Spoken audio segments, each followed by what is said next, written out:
So without further ado, I'm going to ask Chef Jeff Henderson, the executive chef at Cafe Bellagio in Las Vegas, Nevada, to please welcome and come on up to the stage. There you go, man. Clicker. How's everybody today? Can I get everybody to stand up for a minute, to stretch out a little bit? Just stand up for a minute. I'm full of energy. I got to make sure everybody's alive, everybody's woke, everybody's focused. That's me right there back in the days. They used to call me Jeff Hardhead.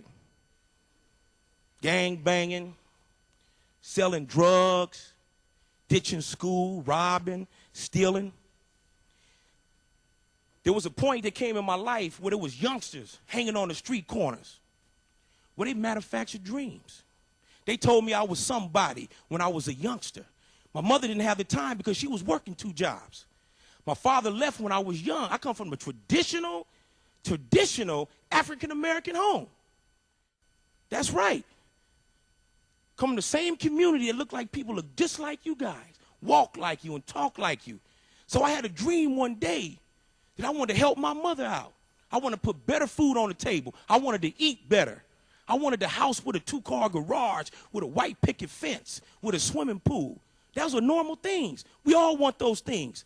So when they start manufacturing dreams and new hustles came in the community, I had instant gratification because I never valued education, so I wasn't thinking about college. I'm not proud of none of this. I'm not proud of none of the cars, the money and stuff I made back in the days. I wanted to be cool. I thought I was somebody with that gold on and them diamonds, Jerry curl, suede shoes, $5,000, $6,000 in my pocket cash every day.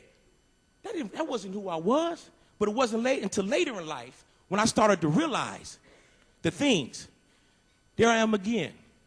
That's me up in a limousine on the right side at the top in Las Vegas.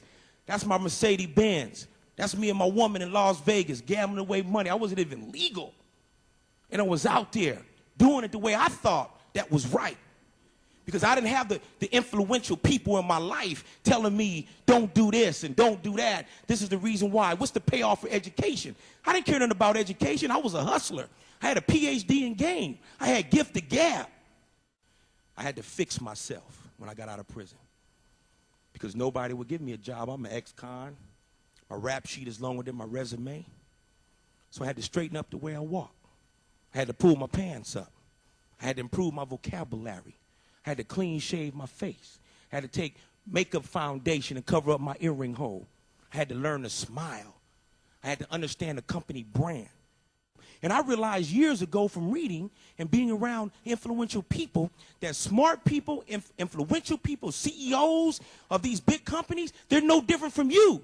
They was no different from me. The only difference, there's a thin line. They have more information and more knowledge than you do. I had to become a chameleon. And it's not like I wanted to sell out my culture and who I was, because when I'm not working, I'm still cool. I wear my nice big jeans and got my big shirt on. Every now and then I may put an earring in my ear. But I had to create the 9-to-5 image, because when you go to work for somebody, you're representing that brand. You're representing that company. When you go work at a hip-hop store in the mall, you dress hip-hop. When you go work for places like the Bellagio and these big food companies and these big corporate 500 companies, you have to fit the part. You have to dress the part, walk the part, talk the part, the whole 9 yards. Your dream will be developed based on your passion and your drive in your career. You got to hustle. You can't be just a lame duck out there. Every time you go in there for that job, you have to sell yourself. Everybody in here is a brand. Everybody has their own brand. So you got to tweak your brand to the company brand. Jerry, tell us a little bit about the branding thing and how that whole... Jerry's a professional at that. That's why he's my homeboy today. My homeboys play golf. My homeboys own companies. They travel the world. They move mountains. That's my homeboy right there. You know why? Because he gives me valuable information, knowledge. Not them fools out there on the street. Not these people we so-called friends and homeboys in the neighborhood. They giving you madness and negative information. Jerry, share with these youngsters a little bit about the branding thing real quick so we can move on. Brand, brand, brand. We all have a brand. The way you present yourself, how you look, how you talk is your brand. Your family name is a brand. You do a good job of your family name, you make your people proud. You don't do a good job, you put it to the dirt. So you're a brand. And what brand would you be? If you could be a brand, what brand would you be? Mercedes-Benz? Is that a good brand? Rolex? You ever hear of Rolex? That's a good brand? Then the question you got to ask about the brand is, do you back up the brand? If you would be a Mercedes brand, and that's who you are, do you do Mercedes-type work? Have you put the real effort in? Have you learned science and math and all the things you need to be successful to live up to that brand? Workplace politics, you're going to deal with it. People are not going to like you because you're white, black, brown, Muslim, Jewish, Christian. That's just the world. Unfortunately, that's going to happen. There's going to be people who's going to come against you because you're smarter, you move faster, you're a hustler on the workplace, you're dynamic, you're a quick thinker, you look beautiful, you're heavy, you're small. Doesn't make any difference. Those are the type of people that you have to deal with on a regular basis. So you got to get tough.